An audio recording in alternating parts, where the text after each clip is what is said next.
Hey guys, Matt here for a review on the Real DVD Watchers. The movie I'm going to be reviewing today is I went to see The Expendables. As you can see there, 12:01. So the midnight showing of The Expendables. I'm recording this on my iPhone, so it's not going to be that good quality, but the content's what matters, right, folks?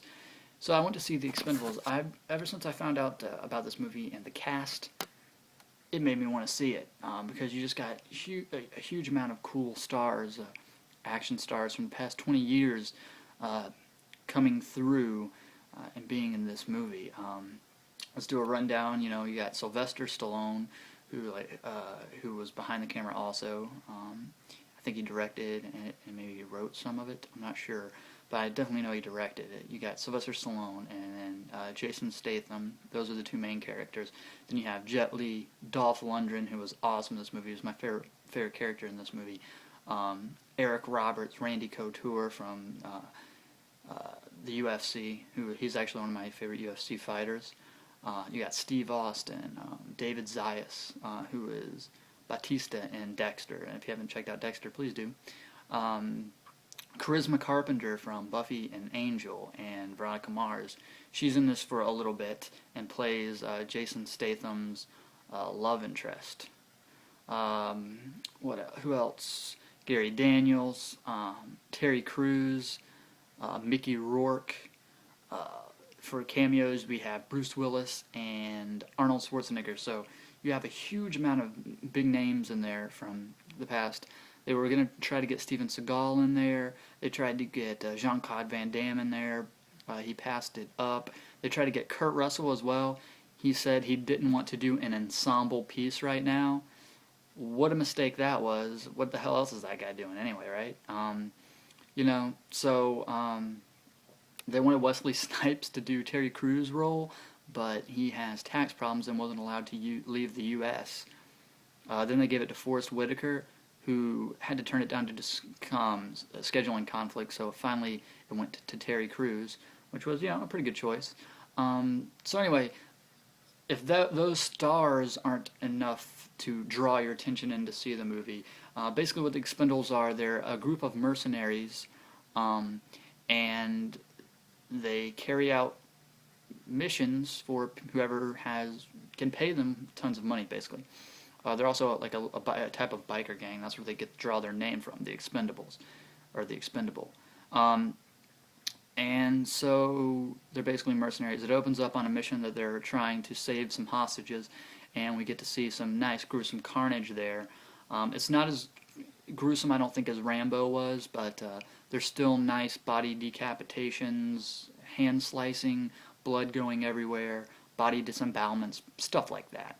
But not as much as Rambo had. And so you get to see the crew kind of in action, and they successfully complete the mission. When they get home, they get offered another mission to go to this small island and kill basically a drug lord that has taken over the small island's military.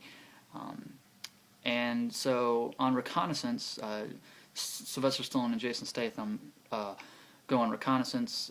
They decide to turn the mission down, but when they're there, they meet this girl that Sly Stallone doesn't fall in love with, but takes a liking to, and he doesn't want to leave her there. So he's like, I'm going back there on my own. Of course, the Expendables, the crew, is not going to let him do that, so they go with him, and basically the rest of the movie is them trying to rescue this girl, and in the meantime taking down the military and drug dealers as they go along.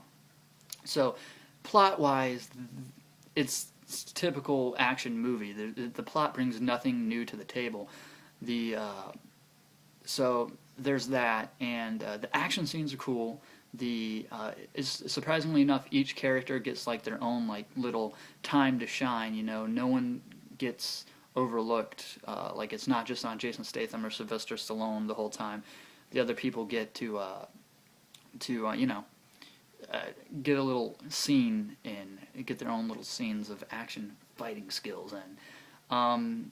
So the story, it's typical. It's been done before. Oh, I'm going back to save the girl, basically.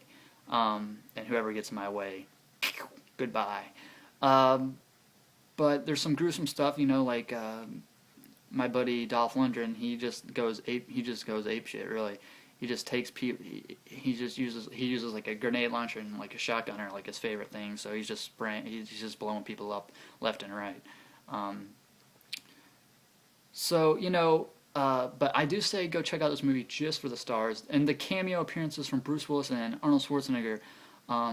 Is actually a really funny moment, but so much more could have been done with that. I read that it took 6 hours to shoot that scene. I don't know what the hell they were doing. I guess they were messing up a lot. I'm not sure, but it's a really short scene and could have been done not so much better, but it could have had more content. I guess you could say it's really quick. But that's the only time I laughed, and now that's where we're gonna jump into the thing. I laughed pretty good once, which was at that scene, and I chuckled probably twice more throughout the film. That's where it falls flat, is the comedy. It tries to deliver it, but it just wasn't happening for me. Like the banter between the crew, like when they're in the plane, general stuff. Like, for instance, Predator or something, how they're in the plane, they're all joking back and forth or whatever. None of the jokes really played out here. They're kind of badly written in my opinion. So I only chuckled like twice. But that being said, I definitely suggest you go check it out in the theaters. It's a pretty good experience. I give it probably a 6 out of 10. The cast just overall was great. So you can't really beat that cast. And especially if they would have got those names that I said before, that would have been like the most epic movie ever, action cast-wise.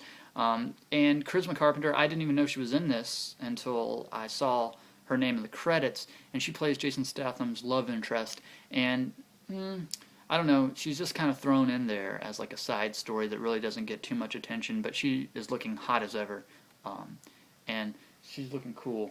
I think someone's coming down the stairs now, but I'm done with my review, so that's cool.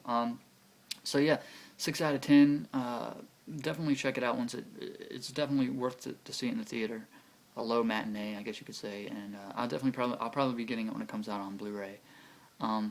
So that being said, next week I should have a review up as well. I probably will go see Scott Pilgrim vs. the World, and I also have already recorded a review for Salt. I went to see that like 2 weeks ago, or a week ago, Angelina Jolie's new action flick, so I'll probably review that. So this has been Matt, the DVD Update. As always, comment, rate, subscribe, do what you do, and I'll see you when I see you. Now watch my hand move towards the camera.